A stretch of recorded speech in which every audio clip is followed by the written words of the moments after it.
Let's work on a little bit more advanced open cable for the knitting machine, the one that is used on this scarf.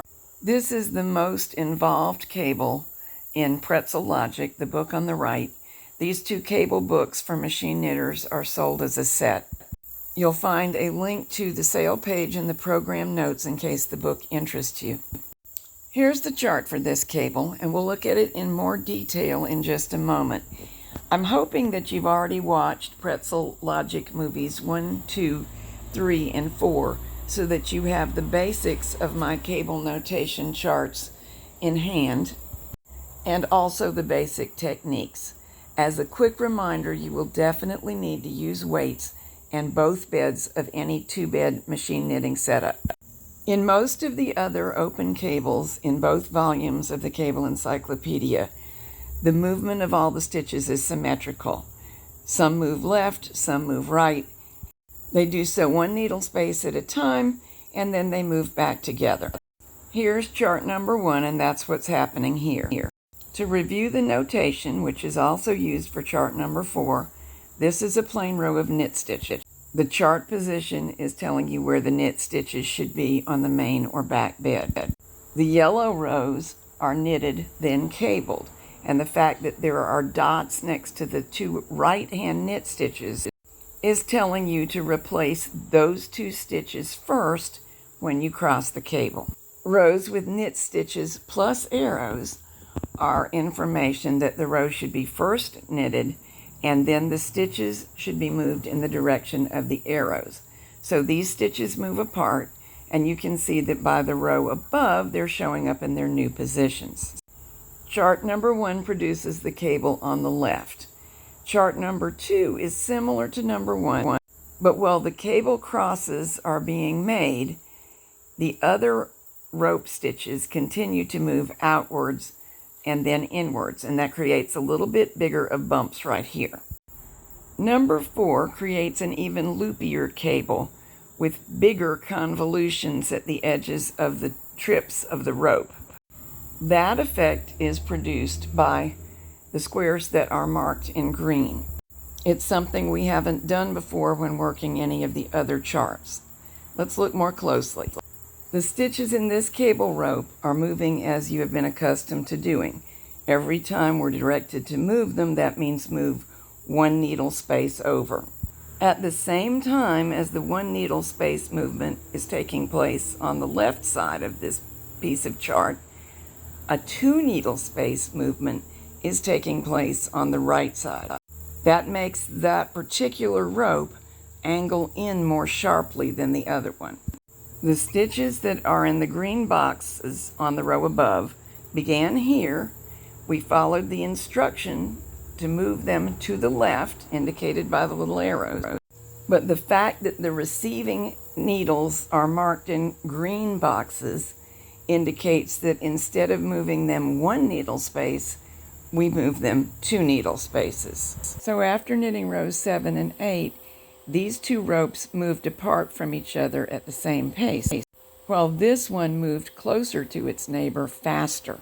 In 1/16 row repeat of the chart, 2 needle movements occur 4 times. Overall, the chart is symmetrical. The same number and size of movements occur on the left and the right, but each individual row is not symmetrical. The rows where 2 stitch movements occurred are in these positions. By the way, I'm working here on my artisan mid-gauge knitting machine, and it did the job very nicely. Where the 4 stitches adjoin, a cable is called for. So it crossed the cable. The row after cabling is the toughest one for the machine, so I let it knit the stitches back from hold. Knit 2 rows, as we always do between the operations. Then move the stitches as indicated on the chart. We're in this part of the chart at the moment. Let's knit rows 5 and 6, after which we need to make a 2 needle position move. So here comes our 2 needle move, and the other 2 ropes move 1 needle each. If you question whether I'm actually working the chart, I am, but remember that I'm looking at it and you're looking at the back of the work, not the front. After rows 7 and 8, all of the moves are single needle movements. Then 9 and 10, bring the ropes together so they may be cabled, and then bring the needles all the way forward to let them knit back from hold so as to help the carriage a little bit. Cable chart number 4 is no more difficult to work than any of the others, but it does have a little bit of a mental challenge. So let me point something out so that you don't confuse yourself. Most of the charts have an even number of empty needle spaces on the main or back bed between the cable ropes, so that when they move symmetrically together, both moving every time, they will meet in the middle and then they can be cabled. If you count the needle spaces involved here, it is 7, an odd number. And when you come up to here, even though we've moved, it's still an odd number, it's 5. But by here, it is 2. And we accomplished that by moving the stitches marked in green over 2 rather than 1 position. Here's the eccentric movement coming up on the other side of the chart. The stitches adjoined and were cabled here. They then began to move apart, but the rope on the right moved 1 needle space over.